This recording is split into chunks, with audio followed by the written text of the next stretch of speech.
Hey everyone, welcome back. So let's begin with the second part of the summary of On Same Place. I should like to feature in this connection my friend, the polite conductor. By this discriminating title, I do not intend to suggest a rebuke to conductors generally. Now, the author begins by saying that he would like to introduce his friend, the polite conductor. Now, when he says this, he does not mean to hurt or put down the group of conductors in general. On the contrary, I am disposed to think that there are a few classes of men who come through the ordeal of a very trying calling better than bus conductors do. It's quite surprised that there are people of a greater calling who do more than just what the normal conductors do. Here and there, you will meet an unpleasant specimen who regards the passenger as his natural enemies, as creatures whose chief purpose on the bus is to cheat him, and who can only be kept reasonably honest by a loud and aggressive voice. Now, my dear students, you have all come across this kind of experience where you had to deal with conductors who are really rude, right? It's very common because they are also having that responsibility and to see that people don't cheat and they don't cheat and just travel in the bus without a ticket. So obviously most of the conductors are quite rude and arrogant, but this guy was different. That's what the author is saying. But this type is rare, rarer than it used to be. Exactly. I fancy the public owes much to the Underground Railway Company, which also runs the buses, for insisting on a certain standard of civility in its servants and taking care that the standard is observed. Now he thinks, well, thank God that the railway company also runs these buses, and the public should be grateful that they're doing so, and they are also maintaining that certain standard of civility. In doing this, it not only makes things pleasant for the traveling public but performs an important social service. Now he says by doing so, the railway company is not just doing a great service, but it is also making travel quite peaceful and enjoyable for those passengers who travel by these buses on a daily basis. It is not therefore with any feeling of unfriendliness to conductors as a class that I pay a tribute to a particular member of that class. Now he says that it's not because I think that they're all unfriendly, but it is because of the way he has treated me, which forced me to take the step and pay tribute to him. I first became conscious of his existence one day when I jumped on the bus and found that I left home without any money in my pocket. Everyone has had the experience, and you know the feeling, the mixed feeling which the discovery arouses. Yes. Now, sometimes, obviously, most of us have forgotten our purses or our wallets. And then when we realize, oh my God, I left my purse at home. How will I pay the conductor? Right? You're annoyed because you look like a fool at the best and like a knave at the worst. Right? Like a cheater. And you don't want that kind of labeling to be done to you. Right? You would not be at all surprised if the conductor eyed you coldly as much as to say, yes, I know that stale old trick, right? Obviously, any conductor would get angry and say, yeah, I know you're trying to fool, so just, why don't you just get kicked out of the bus and just leave the bus and go and get the money and then you can travel. Yes, that's what we all have faced. Now then off you get, and even if the conductor is a good fellow and lets you down easily, you're faced with the necessity of going back and the inconvenience perhaps of missing your train or your engagement, right? So say even if the conductor says, okay, fine, you can pay me later, still you would face this problem wherein, okay, now I have to go back and pay this guy. So, you might miss the bus, or you might miss the train, or you might miss an important engagement. That is, say, some work has to be attended. You would miss it. Having searched my pockets in vain for stray coppers, and having found I was utterly penniless, I told the conductor with a as honest face as I could assume that I couldn't pay the fare and must go back for the money. Now he tried to be as courteous and as honest as possible, and he says, well, I don't have any money on me, so I need to go back and get the cash. Oh, you need not get off. That's all right, said he. All right, said I. He was surprised. Imagine a conductor telling you this. Ah, it's okay, buddy. You can pay me next time. Like, really? Do those kind of people also exist? Will be your question, right? But I haven't a copper on me. Oh, I'll book you through, he replied. Where do you want to go? And he handled his bundle of tickets with the air of a man who was prepared to give me a ticket for anywhere from the bank to Hong Kong. He seems to be quite a lovely person. And he says that, this person would give me a ticket even from bank to the Hong Kong, anywhere. I said it was very kind of him and told him where I wanted to go. And as he gave me the ticket, I said, but where shall I send the fare? Oh, you will see me someday, all right, he said cheerfully as he turned to go. And then, luckily, my fingers, still wandering in the corners of my pocket, lighted on a shilling, and the account was square. That means it was settled. But that fact did not lessen the glow of pleasure which so good natured an action had given me. He was so happy that someone was so kind and courteous and said that he will book him through, and it literally made him feel elated and quite surprised at his manner. A few days after, my most sensitive toe was trampled on rather heavily as I sat reading on the top of a bus. I looked up with some anger and more agony, and I saw my friend of the cheerful countenance. Now, you all have seen this double decker buses, right? So, he was reading a book and he was traveling in the bus, and suddenly someone stamped on his foot and he was angry. But then he saw this conductor of a cheerful countenance who was very kind to him. Sorry, sir, he said. I know these are heavy boots. Got them because my own feet get trod on so much, and now I'm treading on other people. Now he says, well, these heavy boots, I'm very sorry if I've hurt you, but there are people who stamp on me, so that is why I had to get these boots. Hope I didn't hurt you, sir. He had hurt me, but he was so nice about it that I assured him he did. But he was polite enough to accept his mistake, and that made the author forgive him. After this, I began to observe him whenever I boarded his bus and found a curious pleasure in the constant good nature of his bearing. Now he started observing this good conductor even more closely, and he found that he was very kind and courteous with everyone. He seemed to have an inexhaustible fund of patience and gift for making his passengers comfortable. He had this gift, a rare gift, which we hardly find, of making the passengers comfortable. I noticed that if it was raining, he would run upstairs to give someone the tip that there was room inside.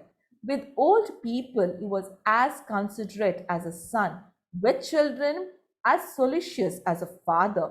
He had evidently a peculiarly warm place in his heart for young people and always indulged in some merry jest with them. Now, this guy, when it rained heavily, see, those days, the double decker buses didn't have a roof. So, obviously, the passengers who were sitting on the top would definitely get drenched. And he was very kind enough to say that, okay, if there is a room downstairs, he would say, you can come and sit down, no problem, and we can cover you, right? So, and he He had so much of patience and kindness in him. He was very gracious and very loving with children. And he was like a son with elderly people. And with young people, he used to always have some fun, like, merry jesters, share a few jokes, and be very warm and kind with them.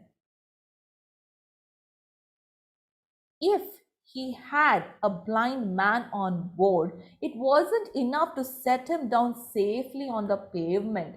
Now, if he had someone who is blind and he is traveling in the bus, he would not just leave that blind man on that particular spot where he has to get down.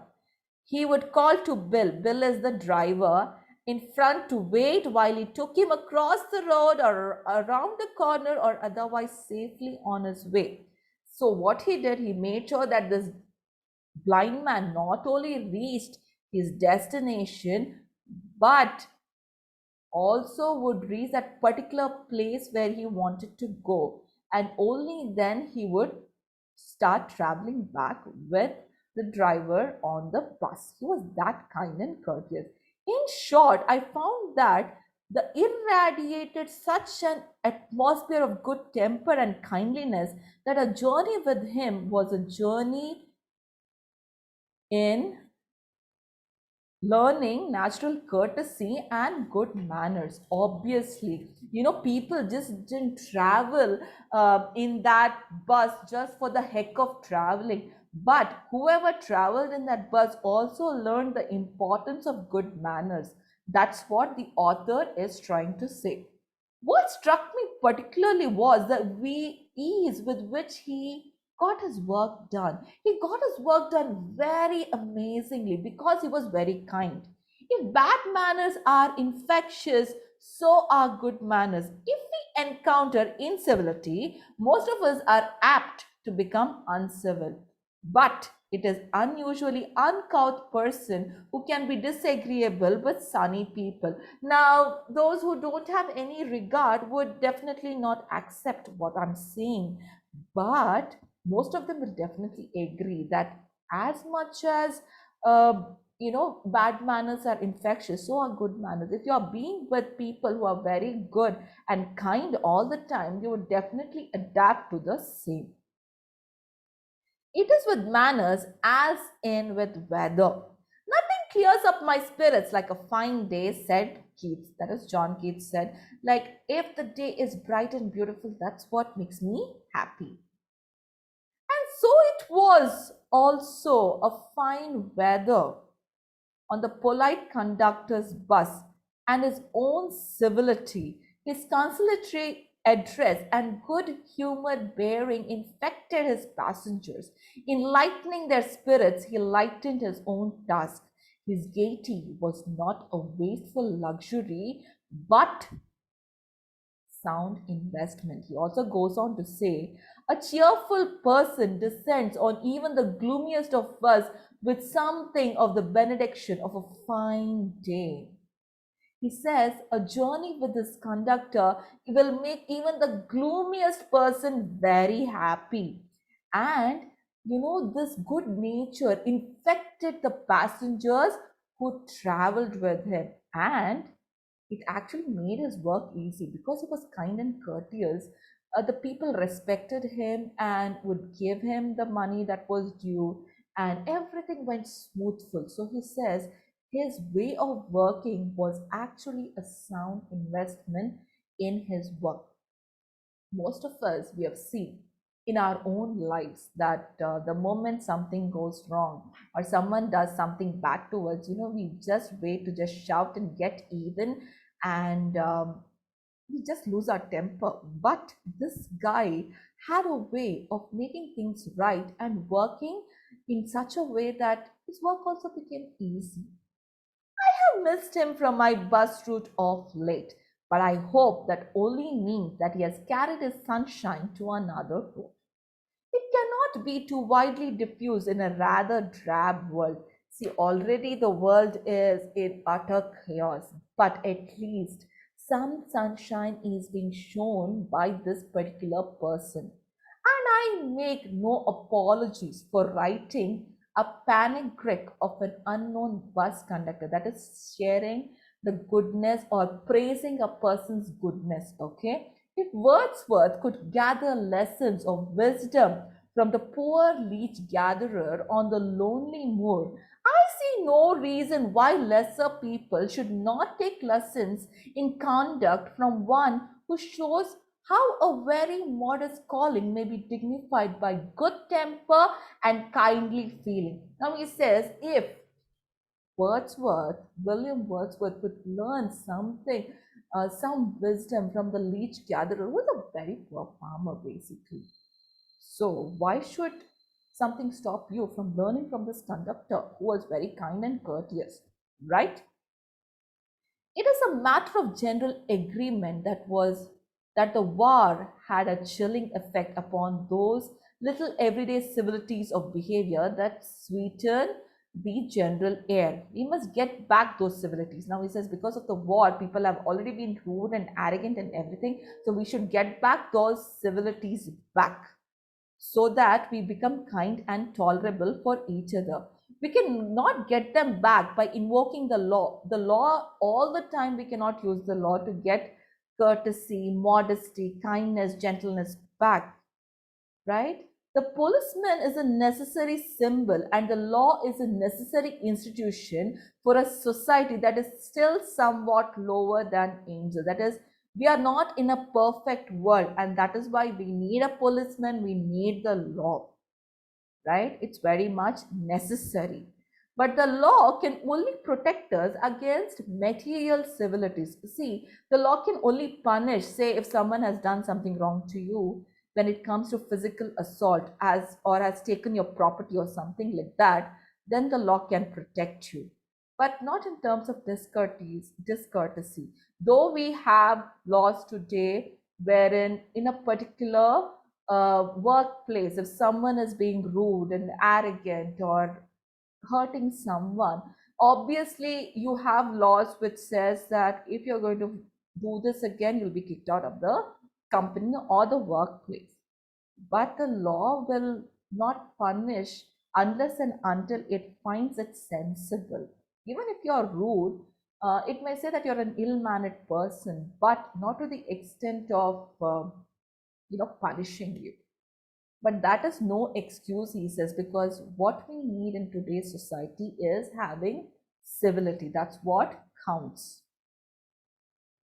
Now, we will come to the liftman's thing. Now, he says, nor will the liftman's way of meeting moral affront by physical violence help us to restore the civilities. Now, though he said, hey, please say please, he didn't say please. He said please. He said top please. And he kicking out that passenger will not help. I suggest to him that he would have had more subtle and effective revenge if he had treated the gentleman who would not say please with elaborate politeness. Now, we all have heard that saying that kill them with kindness, right? So, if the liftman was still kind enough and would have said, sure, sir, why not I take you to the perfect place and dropped you? I think, this guy would have thought, okay, I was rude. Still, the liftman was kind enough to drop me. It would have, given him some taste of kindness. He would have had the victory, not only over the boor, but over himself. And that victory counts. So he says that he would have had a greater victory if he had shown politeness.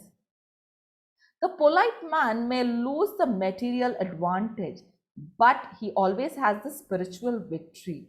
Now, if you are kind enough and you show kindness even to a person who is not kind, it always comes back to you. That's what we all have heard this saying. So he says it would be a spiritual victory which would have helped him in the future, definitely. I commend to the liftman a story of Chesterfield. In his time, the London streets were without pavements of today, and the man who took the wall had the driest footing. I never give the wall to a scoundrel, said a man who met Chesterfield one day in the street. I always do, said Chesterfield, stepping with a bow into the road. I hope the liftman will agree that his revenge was much sweeter than if he had flung the fellow into the mud. Now he ends by saying an example of Chesterfield. Now, Chesterfield is another author, and he says that I would still give road the driest wall is basically in those days in London there was no pavement or footpath that we have today. There was this road which was actually filled with bricks. Okay, it was a pavement itself, but not a sidewalk. It was all across, and it was very long, and only few people would walk on it. But Chesterfield says that, I would still give room to the scoundrel and I would bow my head and wish him well and he would move on. So the author concludes by saying that if the liftman also would have been a little kind, perhaps the whole story would have changed instead of throwing mud at him. So, this is the summary of saying please.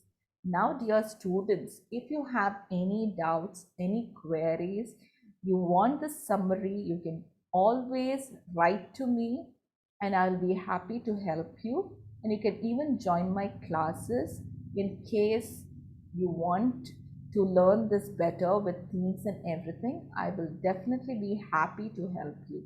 So, till then, God bless you.